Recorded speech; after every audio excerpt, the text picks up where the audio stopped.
이제 어느 날 토마토하고 감자가 만났다고 합니다. 감자가 토마토를 향해서 난 널 사랑해. 토마토도 나도 널 사랑해. 근데 가만히 보니까 너무 달라요. 하나는 노랗고 하나는 빨갛고. 마침 오늘 아침에도 한국 사람 마늘을 토마토와 감자처럼 먹는다고 하는데 그 둘이 만난 겁니다. 나는 너와 너무 달라. 이제 아르헨티나, 죄송합니다. 칠레. 자꾸 아르헨티나가 입에 배가지고요. 칠레 교민이 이렇게 많지 않아도 가만 보니까 교회마다 또 다르더라고요. 저 연합교회 다르고 영락교회 다르고 소망교회 다르고 그렇게 헤쳐 모여 안 했는데도 굉장히 다른 것을 느끼게 됩니다. 물론 연합교회에서는 다 갔느냐? 또 그렇지 않습니다. 우리가 틀리다는 표현을 쓰지 않고 다르다는 표현을 써야 됩니다. 틀리다고 표현을 쓰는 순간 이게 이제 논쟁의 접점이 되는 거예요. 서로 다를 뿐이지 틀린 게 아닙니다. 토마토가 감자를 보고 넌 틀려라고 얘기하지 않고요. 뭐라고 얘기를 하죠? 우린 서로 달라. 이 얘기를 듣고 감자가 얘기를 합니다. 잠시만 기다려줘. 하고 토마토를 혼자 놔둔 거 어딘가 갔다 왔어요. 그리고 변신해서 오죠. 빠빠 프리따. 가만 보니까 토마토가 하고 자기도 변신했죠. 토마토 케찹. 토마토 케찹하고 감자하고 서로 너무 다른 것 같지만 서로 맞춰보니까 처음부터 완벽한 짝이란 없다. 교인들이 서로 모여서 다들 이런 얘기를 하죠.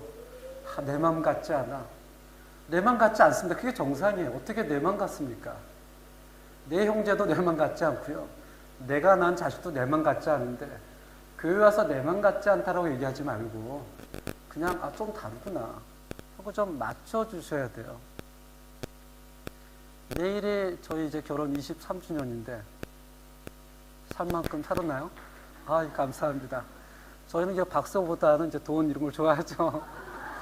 농담입니다. 이거 녹음하면 안 돼요. 큰일 납니다. 녹음한 줄 모르고 제가 참 23년, 24년을 살았는데 우리 성도님들을 보실 때는 어떻지만 많이 다릅니다. 진짜 많이 달라요. 지금은 이제 서로 다름을 인정하고 살지만 처음에는 그게 또 쉽지가 않더라고요. 지금은 나이가 좀 들어서 저가 저희 부부에서 많이 포기한 부분도 있고 또 받아들인 부분도 있고 같이 어울려 살지만 처음에는 그게 쉽지가 않더라고요. 그렇지만 이게 서로 맞춰가면서 처음부터 완벽한 짝이란 없다. 맞춰간다. 우리 김현희 집사님하고 제가 알기로는 제가 알기로는 아닌 것 같은데요. 예. 연애할 때는 완벽했죠. 맞아. 연애할 때는 완벽한데 결혼하면 다르더라고요. 예. 그래서 우리 성도님들도 서로 다름이 이상하다고 생각하시지 말고 서로 맞춰 나가자. 그렇게 했으면 참 좋을 것 같습니다. 우리 김현 집사님 한번 외쳐주시면 좋을 것 같습니다. Sin frutto. 우리가 계속해서 정복시대, 오늘은 정복시대를 다 마칠 겁니다. 예. 용지가 저번에 나눠드렸던 그 용지인데요. 새로운 건 아니고요. 새로운 거는 다음 주에 나옵니다. 다음 주. 예. 어차피 이것은 반복이니까요. 우리가 처음에 창조시대, 그 다음에 족장시대, 그 다음에 출애굽 광야시대를 보고 지금 이제 정복시대를 봅니다. 오늘까지 정복시대를 마치고 나면 다음 주부터는 이제 사사시대로 들어갈 거예요. 정복시대는 모세의 뒤를 이어 지도자가 된 여호수아는 하나님께서 주신 권위를 가지고 가나안 정복을 위한 거룩한 전쟁을 수행해 간다. 저번에도 말씀드렸듯이 모세는 이스라엘 역사 가운데서도 가장 특출난 지도자였습니다. 지금도 유대인들이 가장 존경하는 사람을 쓰라 그러면 아브라함이 아닙니다. 모세예요. 모세가 있었기 때문에 그들이 십계명을 받고 십계명을 받았기 때문에 유대인이라는 유대 국가가 만들어지게 됩니다. 근데 그 모세를 뒤어 이은 여호수아의 마음이 어떻겠습니까? 항상 큰 지도자 뒤에 오는 사람은 마음에 부담이 가는 겁니다. 사람들이 늘 비교를 하거든요.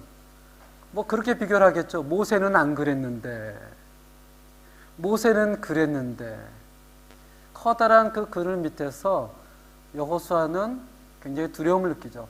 이 정복 시대에는 4가지 주요 사건이 있다고 그랬죠. 첫 번째는 여리고 점령 시대, 두 번째는 아이성 사건, 세 번째는 가나안 전역 정복, 네 번째는 기업 분배. 우리가 첫 번째까지 봤죠. 여리고 점령. 이 그림을 보시면 모세를 잃고 나서 여호수아가 굉장한 상심에 빠지게 됩니다. 모세는 모든 사람들 앞에 신과 같은 존재였습니다. 지도자 그 이상이었거든요. 그 지도자를 여호수아가 자리를 메운다는 것은 쉬운 일이 아니었습니다. 그래서 하나님께서 여호수아에게 이야기를, 여호수아야 너는 강하고 담대하라. 여호수아야 너는 강하고 담대하라를 3번씩이나 얘기합니다. 그렇다면 어떻게 여호수아가 강하고 담대할 수 있을까? 이것은 그래 담대해야지 라고 결정이 되어지는 것이 아니라 여호수아 1장 7절 8절 함께 찾아보겠습니다. 여호수아 1장 7절 8절. 여호수아가 담대하고 강하고 두렵지 않을 수 있는 유일한 방법을 하나님께서 제시해 주십니다. 여호수아서 1장 7절 8절을 함께 보겠습니다.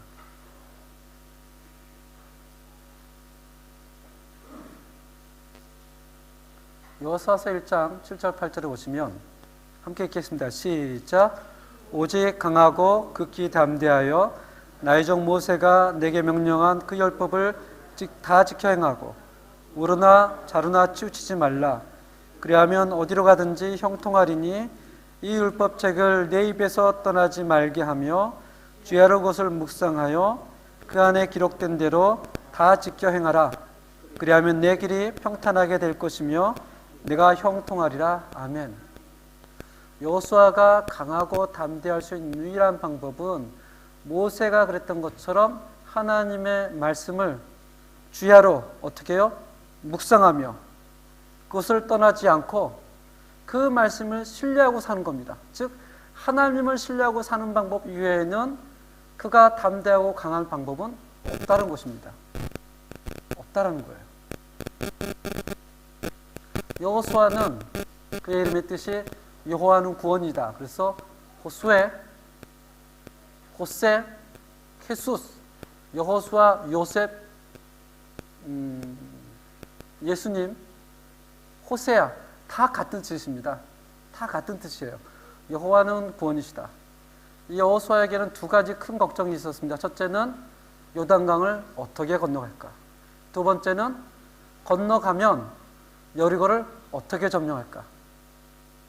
이것이 여호수아가 가지고 있는 가장 큰 걱정이었습니다. 요단강을 어떻게 건너갔는지를 기억하시나요? 일반적인 상식이라면 배를 만들고 또는 땡멍을 만들어서 건너가야 되지만 하나님은 상식적이지 않은 이야기를 하죠. 일단 제사장들이 어깨에 법궤를 메고 모든 사람들이 보는 앞에서 그 강물이 범람하는 곳에 어떻게 해요? 발을 디뎌라. 어떻게 보면 홍해보다 더 놀라운 기적이 여호수아 기적입니다. 홍해는 그래도 밤새 바람이 불고 뭔가 가까이 가면 갈수록 조금씩 물이 갈라지는 것이 보였거든요. 근데 여호수아 요단강물은 그게 아니었습니다. 물은 범람하여 막 넘쳐 흐르고 유속은 빠르고 거길 그냥 들어가라는 거예요. 이것은 하나님의 말씀을 주야로 묵상하고 하나님의 말씀을 신뢰하지 않으면 아무나 할 수 있는 일이 아니었습니다. 그래서 요단강을 어떻게 건너가냐면 믿음으로 건너가게 됩니다. 믿음이라는 것은 여호수아가 컸다라는 것이 아니에요. 하나님이 계속해서 훈련시켜 주시거든요. 계속해서 훈련시키십니다. 그리고 여리고를 어떻게 점령할까? 기억하시나요? 요단강을 건너가서 여리고를 딱 2km 두고 하나님께서 여호수아에게 두 가지를 명령하십니다. 첫째는 예배를 드려라. 두 번째는 할례를 받으라. 단순히 모여서 성경책 펴고 예배 드리는 것이 아닙니다. 예배를 드리고 할례를 받는다는 것은 적군이 쳐들어오면 죽는다라는 것을 의미합니다. 지금처럼 의료가 많이 발달해서 마취약도 주고 붕대도 감고 하면 조금 있다가 싸워 나갈 수 있는 그런 시대가 아니고, 그 당시 할례를 받으면 일주일은 누워 있어야 됩니다. 모든 남자가. 하필이면 그때 저 같으면 그런 기도를 하겠죠. 하나님, 할례를 안 받겠다는 게 아니라 일단 싸우고 점령한 다음에 그때 받으면 안 될까요? 라고 얘기할 것 같아요. 하필이면 지금 적과의 대치를 앞두고 적이 지금 쳐들어올지도 모르는 상황에서 하나님은 처음부터 얘기를 하죠. 여호수아야, 강하고 담대하라. 하나님을 신뢰하라. 주의 말씀을 주야로 묵상하며 좌우로 치지 말고 모세가 지켰던 것 같이 지켜라. 그래서 여리고를 점령하는 것도 오직 믿음으로만 가능합니다. 이제 우리는 세 번째 아이성 사건을 보려고 합니다. 6장 27절 함께 펴보겠습니다. 6장 27절. 6장 27절.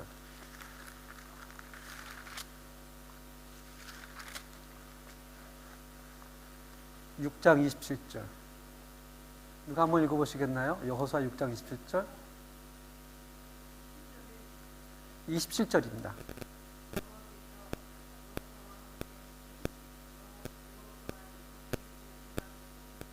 아멘. 기억하시나요? 처음에 여호수아가 2명의 정탐꾼을 여리고성에 보냈을 때 기생나합이 그 정탐꾼에 얘기를 합니다. 우리가 마음이 녹았다. 너희의 신이 홍해를 건너게 하고 광야를 지나 요단강을 건넜다는 소식을 듣고 우리의 마음이 완전히 녹아버렸다. 그것을 가지고 정탐꾼이 여호수아에게 얘기했을 때 이스라엘 백성들이 얼마나 사기가 오르겠어요. 와, 이젠 싸워볼 만하다. 여리고성을 점령하고 나서 여리고 성령이 점령됐다라는 소식이 가나안 온 땅에 퍼지게 됩니다. 그 가나안 지역에서 가장 크고 가장 강한 성이 여리고 성이었거든요. 성경을 보니까 여호와께서 여호수아와 함께 하시니 여호와의 소문이 그 온 땅에 퍼지니라. 가나안 족속은 이렇게 생각했습니다. 이스라엘이 믿는 하나님은 광야의 신이라고 생각을 했어요. 광야의 신. 자기들이 믿는 하나님은 가나안 땅의 신이라고 생각했습니다. 새로운 신이 이스라엘 민족이 이끌고 들어왔는데 자기들보다 훨씬 강한 거예요. 여리고성이 무너졌습니다. 그 소문이 30간에 퍼졌으니 가나안 사람들은 사기가 죽고 이스라엘 사람들은 사기가 많이 올라가죠. 그리고 이제 이 지도를 보시면 여리고에서 약 24km 떨어진 여리고와는 비교할 수 없는 아주 작은 성, 아이성. 작아서 아이성은 아닙니다. 그냥 이름이 아이성이에요. 이 아이성을 정탐꾼을 보냅니다. 정탐꾼을 했더니 정탐꾼이 뭐라고 얘기를 하죠? 7장 2절 한번 보겠습니다. 7장 2절. 7장 2절에 보니까 제가 읽겠습니다. 여호수아가 여리고에서 사람을 베델 동쪽 베다웬 곁에 있는 아이로 보내며 그들에게 말하여 이르되 올라가서 그 땅을 정탐하라 하며 그 사람들이 올라가서 아이를 정탐하고 3절입니다. 여호수아에게로 돌아와 그에게 이르되 백성을 다 올라가게 하지 말라. 가서 보니까 성이 너무 약하고 작은 거예요. 우리 다 올라갈 필요 없다. 몇 명만 가자?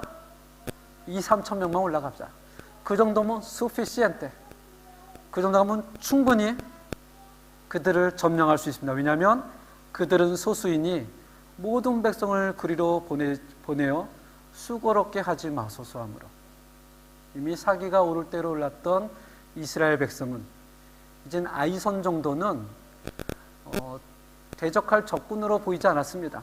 숫자가 너무 작아서 그래 그러면 한 2, 3천 명만 올라가서 점령하고 나면 우리가 올라가지 뭐, 이제 그렇게 생각을 했습니다. 4절 함께 보겠습니다. 시작. 백성 중 3천 명쯤 그리로 올라갔다가 아이 사람 앞에 도망하니, 5절입니다. 아이 사람이 그들을 36명쯤 쳐 죽이고 성문 앞에서부터 스바림까지 쫓아가 내려가는 비탈에 쳤으니 백성의 마음이 녹아 물같이 된지라. 아멘. 결과가 어떻게 되죠? 대패였어요. 전혀 생각지 못하는 결과를 받아들이게 됩니다. 한 2, 3천 명만 올라가면 해결할 수 있을 거라고 믿었습니다.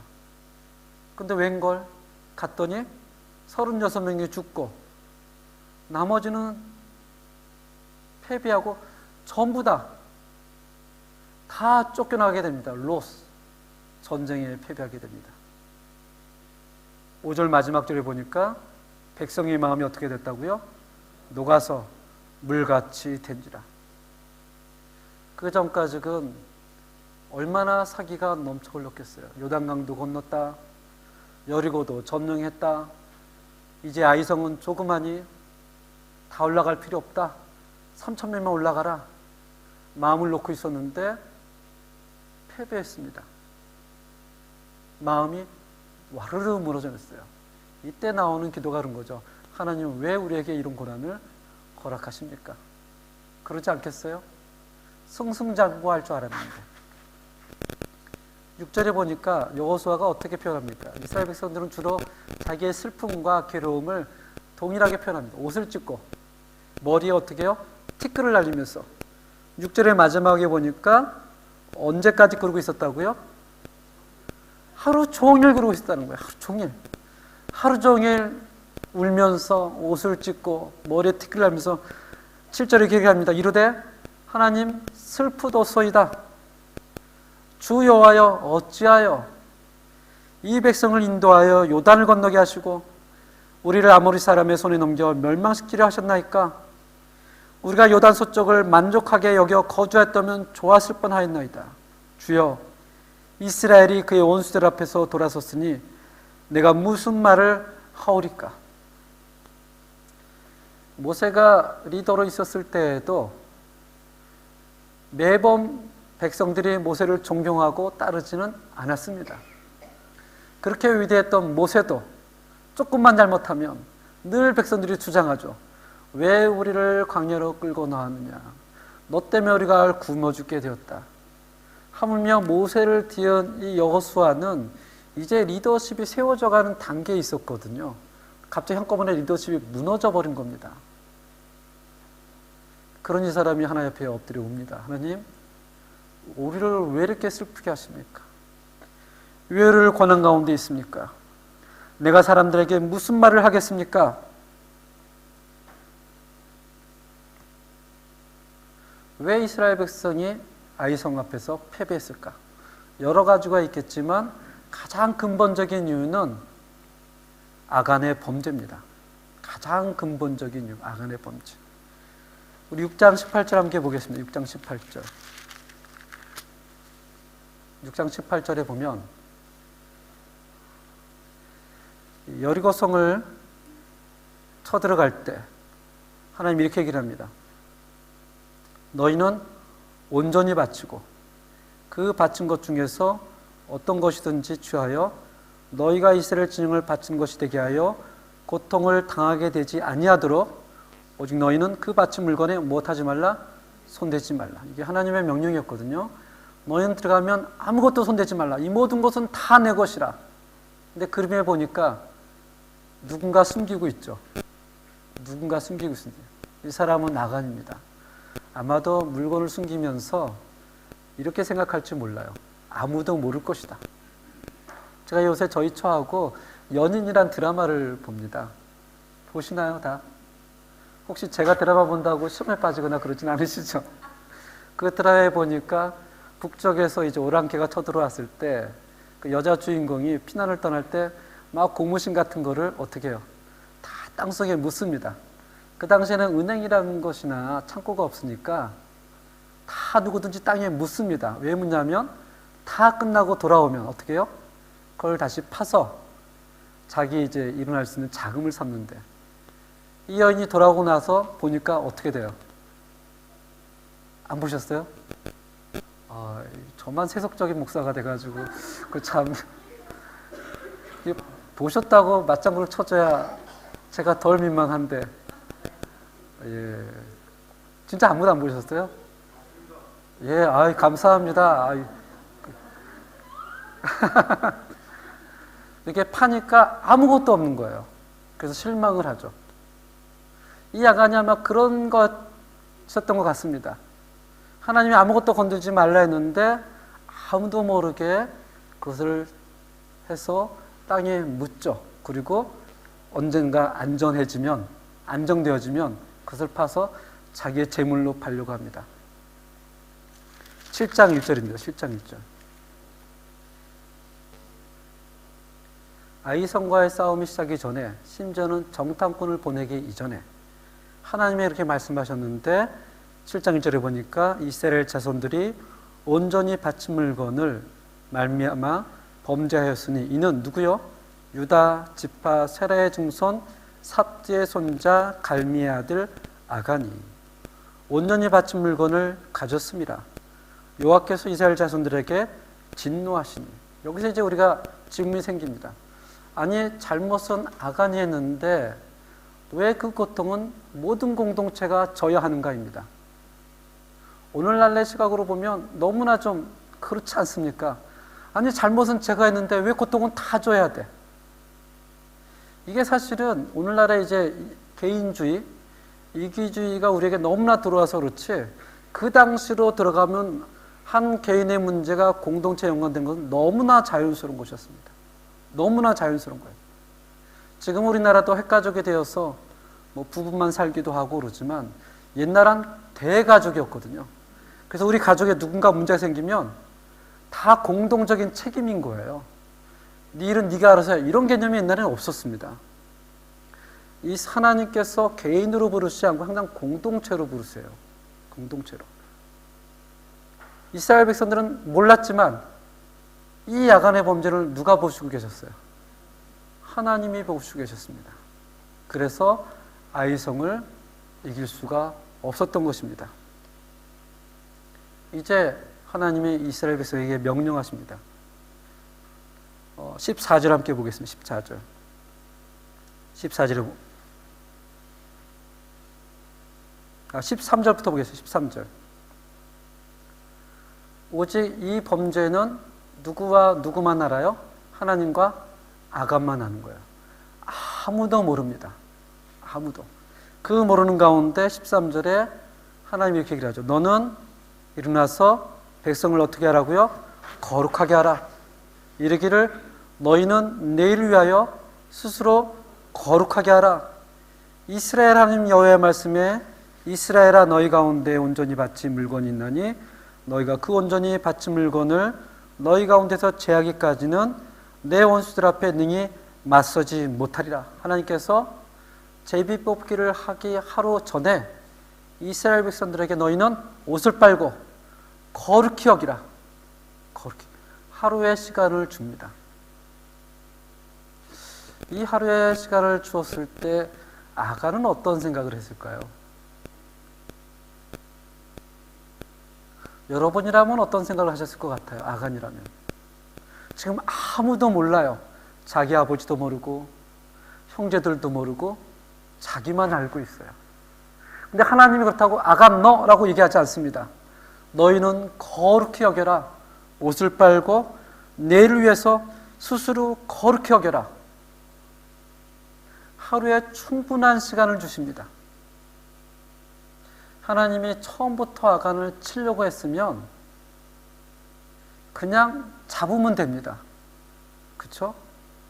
근데 하루의 시간을 주세요. 너희는 거룩히 하라. 한번 생각해봐라.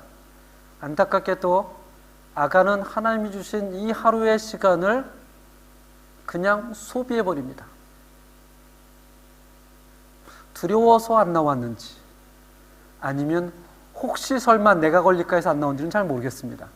그리고 14절에 보니까 그 하루가 지나고 나서 너희는 아침에 너희 지파대로 가까이 나오라. 이제 제비뽑기를 하는 겁니다.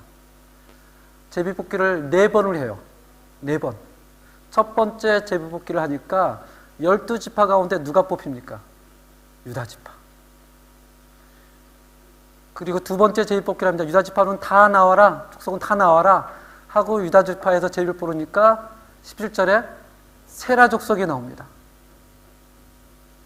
이번엔 세라 족속의 남자들은 다 나와라. 17절에 보니까 세라 족속 가운데 삽디라는 가족이 나옵니다.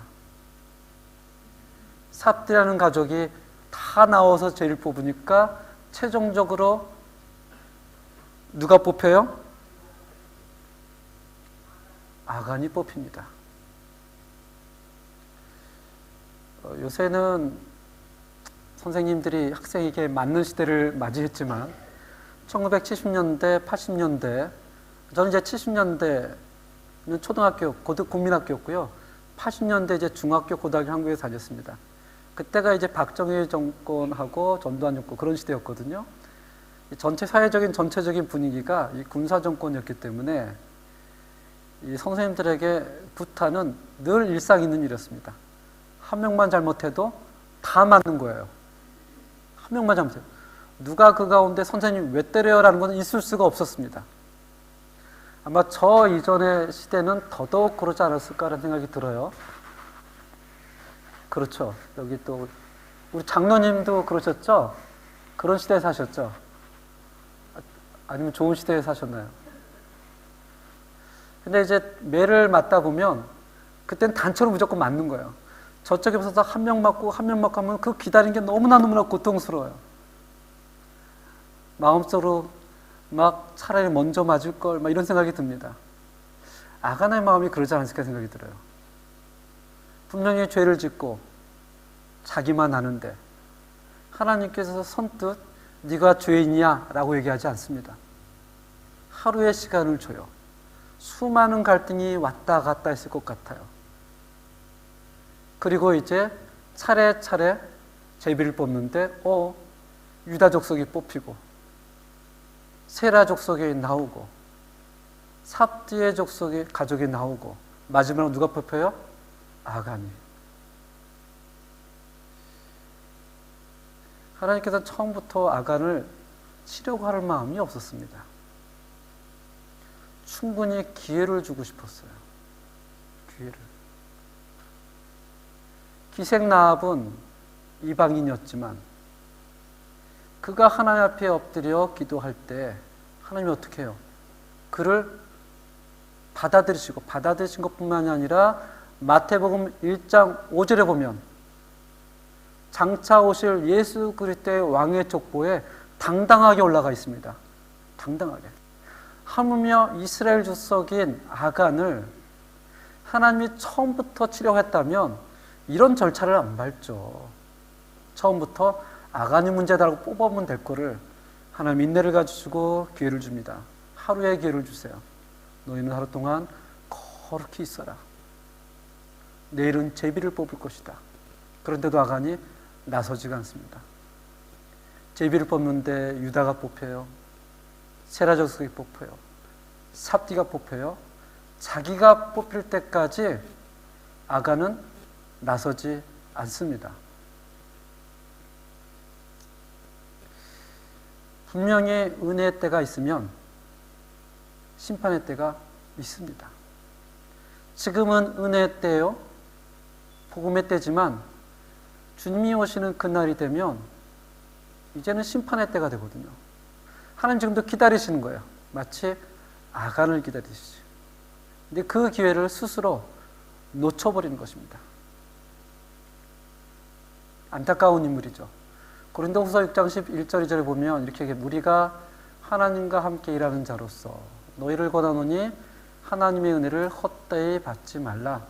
이르시되 내가 은혜 베풀 때에 너희에게 듣고 구원의 날에 너를 도왔다 하셨으니 보라, 지금은 무엇을 받을 만한 때요?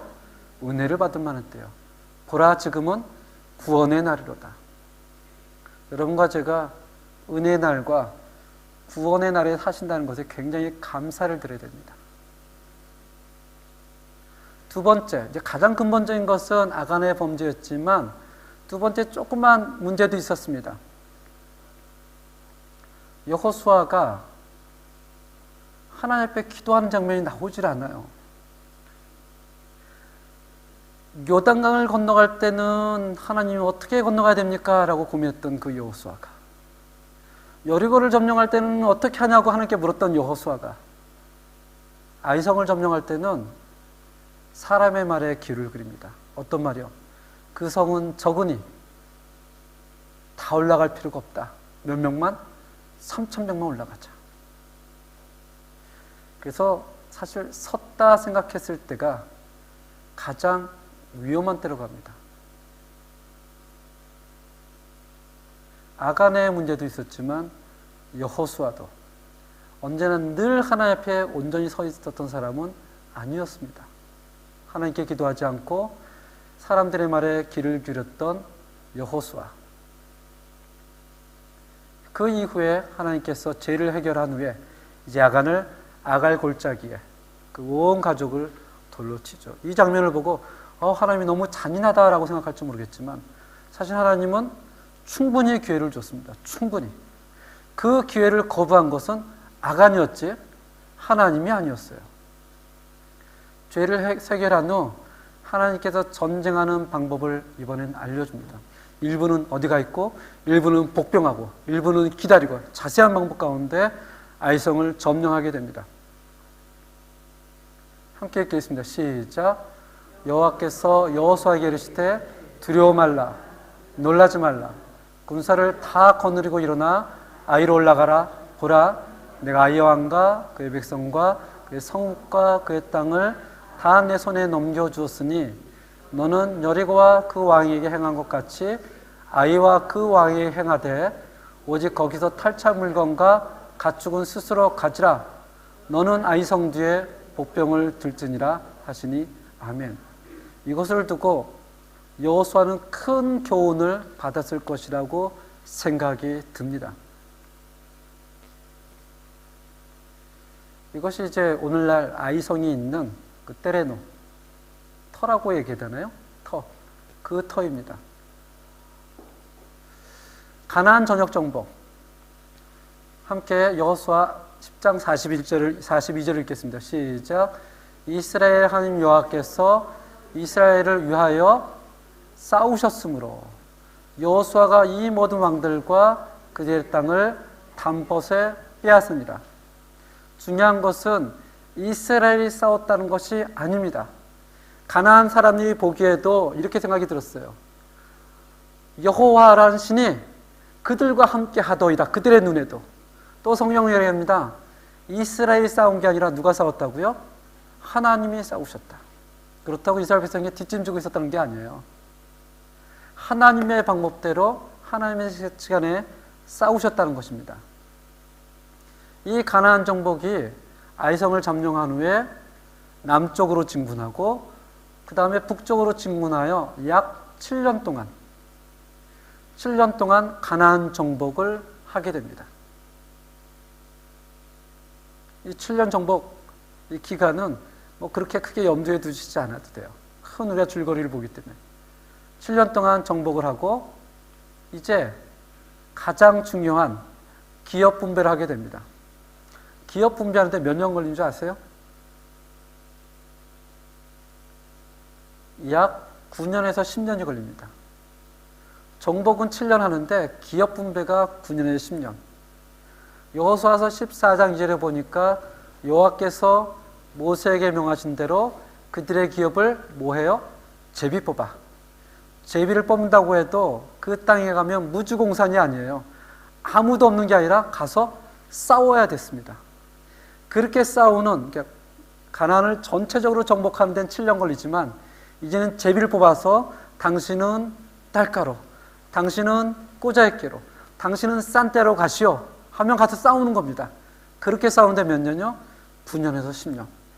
총 16년 정도 가나안 정복과 땅 배분을 하게 됩니다.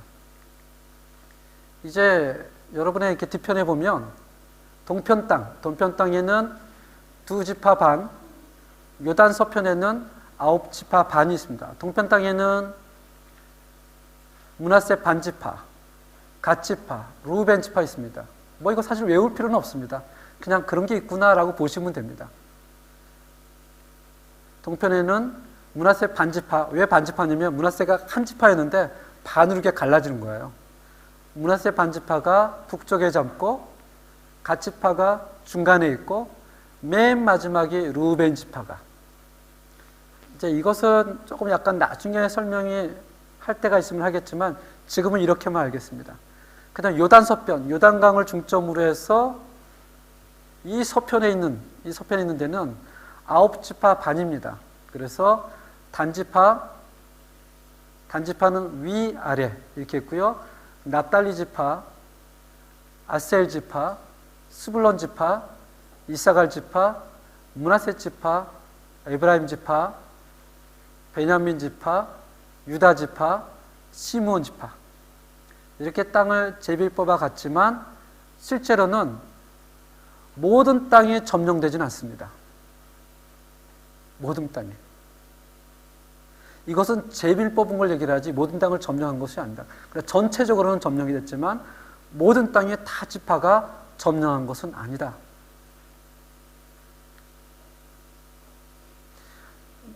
뭐 그런 기회가 있겠지만 이 땅을 점령하는 정복 전쟁도 이렇게 여호수아를 공부하면 재미있는 부분이 상당히 많이 있습니다. 지금은 전체적인 줄거리를 한번 쭉 가보겠습니다.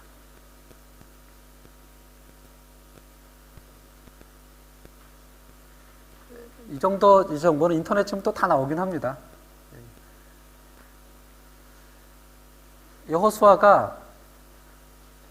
여러분은 여호수아가 몇 살 때 모세를 이어 지도자가 됐다고 생각하십니까?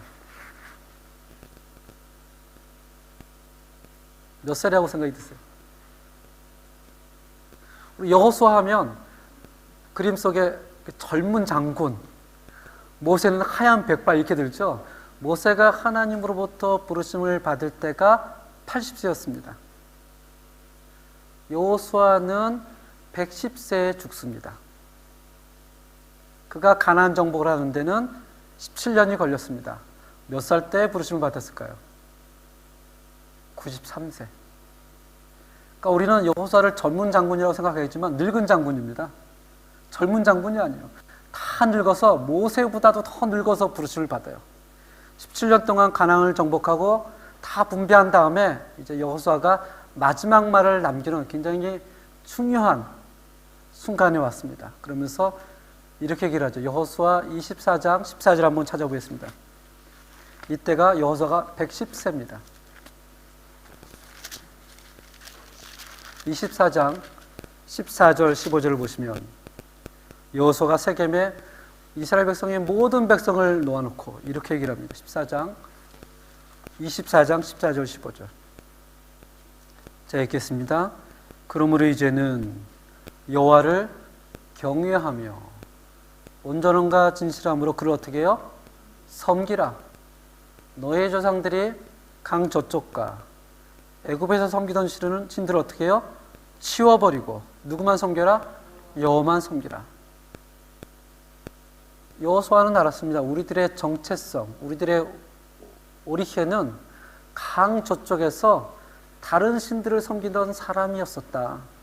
근데 하나님이 우리를 은혜 가운데 줬기 때문에 이제는 우리가 섬기던 신들을 다 제어버리고 누구만 섬기자?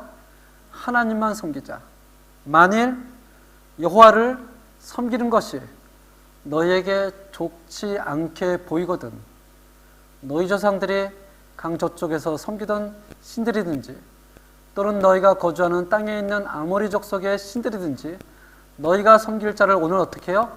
택하라. 너희가 택하든 안 택하든 오직 나와 내 집은 누구만 섬기겠다?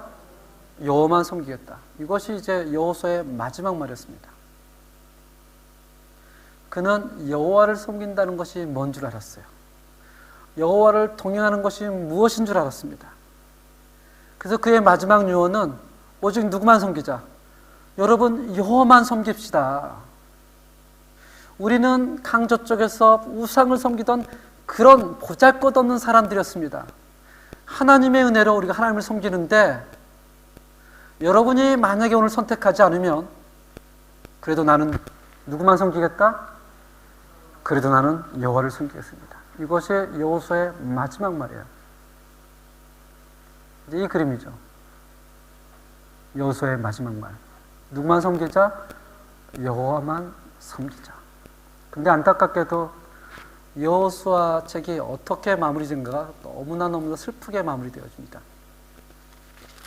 여호수아 24장 31절에 보면 이 여호수아 기자가 이렇게 기록합니다. 함께 읽겠습니다. 시작. 이스라엘이 여호수아가 사는 날 동안과 여호수아 뒤에 생존한 장로들, 그 여호와께서 이스라엘을 위하여 행하신 모든 일을 아는 자들이 사는 날 동안 여호와를 섬겼더라. 무엇을 얘기하고 있는 거죠? 여호수아 죽은 데는 안 섬겼다는 얘기예요. 여호수아가 산을 넘었다는 애는 오늘날 그런 거죠. 부모님이 이제 잘 하나님을 섬기는데 부모님이 돌아가시니까 자녀들이 교회 안 나오는 거예요. 똑같은 얘기입니다. 여호수아 그렇게 부르짖었죠. 너희들은 오늘 택해라. 나와 내 가정은 하나님만 택하겠다. 그것을 보고 백성들이 아멘 하면서 살았는데, 여호수아가 살 동안만, 그리고 그 장로들이 살 동안만 누구를 섬겨요? 여호와를 섬겼다는 것은 그 다음 시대가, 사사시대가 어떠한 시대가 될 거를 우리에게 이야기를 해주고 있는 거예요. 이 사사시대의 가장 유명한 구절 기억하시죠? 그때는 왕이 없으므로 사람들이 각기 소견에 옳은 대로 행하였다는 것은, 여기서 왕은 다음 주에도 나누겠지만 제도적인 왕이 아닙니다. 여기서 왕은 하나님을 가리키는 겁니다. 여호수아가 죽고 그 시대의 사람들이 다 죽자 그들이 예배를 드리지 않았다는 것이 아니에요. 여전히 제사도 드리고 여전히 찬양도 하고 여전히 헌금도 했지만 그들 마음속에 하나님이 왕으로 어떻게 해요? 자리 잡지가 않았다는 것을 의미합니다. 즉 종교적인 크리스찬으로 전락됐음을 얘기를 해요. 그 종교적인 크리스찬으로 살 때 사사시대가 얼마나 어두웠는지, 얼마나 타락하게 되는지 아마 기억하시겠지만, 제가 1월 첫째 주 설교할 때 잠깐 부분을 언급했던 기억이 있는데 기억하시나요? 기억이 안 나서 얼마나 다행인지 모릅니다. 기억이 나면 설교할 맛이 없어요. 자꾸 까먹어 주시고 기억을 안 나요. 제가 힘을 차리고 또 해도 되겠구나 이렇게 하는데, 다음 주에는 사사시대를 보면서 종교성만 남는 하나님의 사람들이 어디까지 타락할 수 있나, 그 밑바닥을 한번 보게 될 것입니다. 이들의 밑바닥이 아니고요, 우리들의 밑바닥을 보게 될 거예요. 굉장히 충격적인 이야기들이 많이 나옵니다. 세상에 이런 게 성경에 기록되어 있을까 놀랄 수도 있습니다. 오늘은 여기까지 마치고 다음 주에는 사사시대 때는 또 책자를 만들어서 함께 나누도록 하겠습니다. 예, 사실은 질문하실 분들이 있으실 텐데 일단 마치고 제가 여기 잠깐 앉아 있을게요. 또 그렇다고 하더라도 질문한 걸 제가 다 답하거나 그러지는 못합니다. 저도 모르는 것이 여전히 많고 그렇기 때문에 충분히 이렇게 만족을 드릴 수 없을 수도 있습니다. 우리 주기도문으로 마칠까요? 주기도문을 마치겠습니다. 하늘에 계신 우리 아버지여, 일자지 이름을 거룩하게 하시며 아버지의 나라가 오게 하시며 아버지의 뜻이 하늘에서와 같이 땅에서도 이루어지게 하소서. 오늘 우리에게 일용할 양식을 주시고 우리가 우리에게 잘못한 사람은 용서하여 준 것 같이 우리 죄를 용서하여 주시고 우리를 시험에 빠지지 않게 하시고 악에서 구하소서. 나라와 권능과 영광이 영원히 아버지 것입니다. 아멘. 아멘. 네, 수고하셨습니다.